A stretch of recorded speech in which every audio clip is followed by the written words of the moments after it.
बिस्मिल्लाहिर्रहमानिर्रहीम। अस्सलामु अलैकुम वरहमतुल्लाहि वबरकातुहू।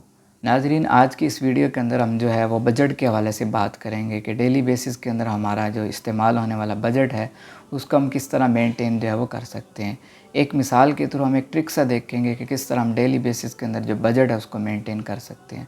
दुनिया के ऊपर अगर आप गौर करें तो हर चीज़ जो है वो एक चीज़ से मिलकर बनी हुई है जिसको हम मैटर बोलते हैं।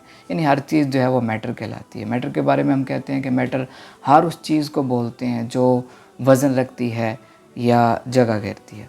अब मैटर जो है ये दो किस्म का होता है। एक मैटर वो होता है जिसको हम कंडक्टर बोलते हैं, दूसरा मैटर वो होता है जिसको हम नॉन कंडक्टर बोलते हैं। मैटर कंडक्टर वो होता है जिसके अंदर से करंट जो है वो पास आउट हो जाता है, जैसा कि लोहा या तांबा वगैरह। जबकि नॉन कंडक्टर जो है मैटर की वो किस्म है जिसके अंदर से करंट जो है वो पास आउट नहीं हो सकता, जैसा कि लकड़ी वगैरह। अब पहले वक्तों के अंदर जो है हमने जो कंडक्टर की तारें बनाई, इलेक्ट्रिसिटी को पावर हाउस से घरों तक पहुंचाने के लिए हमने जो कंडक्टर तारों का इस्तेमाल किया। अब उसके अंदर एक प्रॉब्लम आया। प्रॉब्लम ये था कि पावर हाउस से घर तक या ऑफिस तक पहुंचते हुए जो एनर्जी थी, अगर हमने 100% एनर्जी बनाई है, बिजली पैदा की है, तो वो घर तक पहुंचते हुए 50% रह जाती थी। प्रॉब्लम क्या था कि ये तारें जब गर्म होती थी तो इनके गर्म होने की वजह से क्या होता था कि एनर्जी जो है वो वेस्ट हो जाती थी।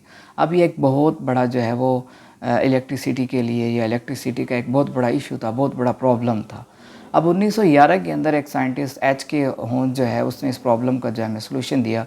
उसने कहा कि दुनिया के अंदर कुछ सुपर कंडक्टर भी पाए जाते हैं।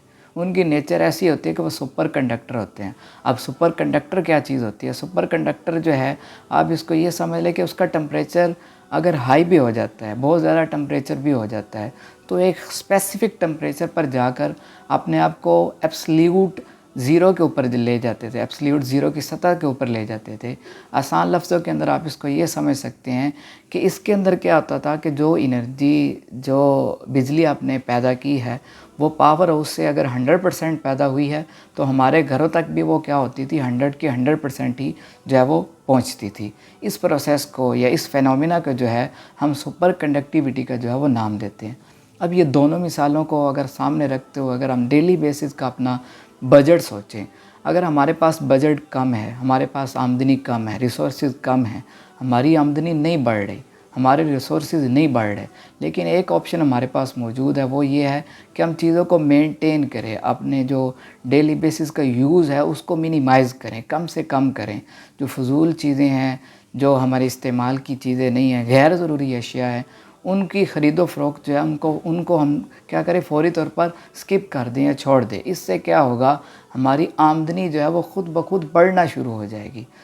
ये मिसाल अगर हम अपने सामने रखेंगे तो डेली बेसिस के ऊपर हम क्या कर सकते हैं, अपनी आमदनी जो है उसको बढ़ा सकते हैं। अगर हमारे रिसोर्सेज नहीं बढ़ रहे, हमारी आमदनी नहीं बढ़ रही, तो अगर हम फ़जूल ख़र्ची छोड़ देते हैं या वो चीज़ें छोड़ देते हैं, तो बिल्कुल इस तरह सुपर कंडक्टिविटी के प्रोसेस की तरह क्या होगा कि तार सेम है, यहाँ पे हमारे पास आमदनी सेम है, लेकिन हम उसको क्या कर लेंगे, मेंटेन करना जो है वो सीख लेंगे। और यही असल चीज़ होती है, इंसान की कामयाबी भी यही होती है कि वो चीज़ों को जो है, कम रिसोर्सेज को जो है वो मेंटेन करना जो है वो सीखे। इसी तरह कुरान पाक के अंदर भी अल्लाह ताला फरमाते हैं, लाइन शकर तुम लाज़ीदन्नकुम, कि अगर तुम मेरी नेमतों का शुक्र करोगे तो मैं उनको बढ़ा दूँगा।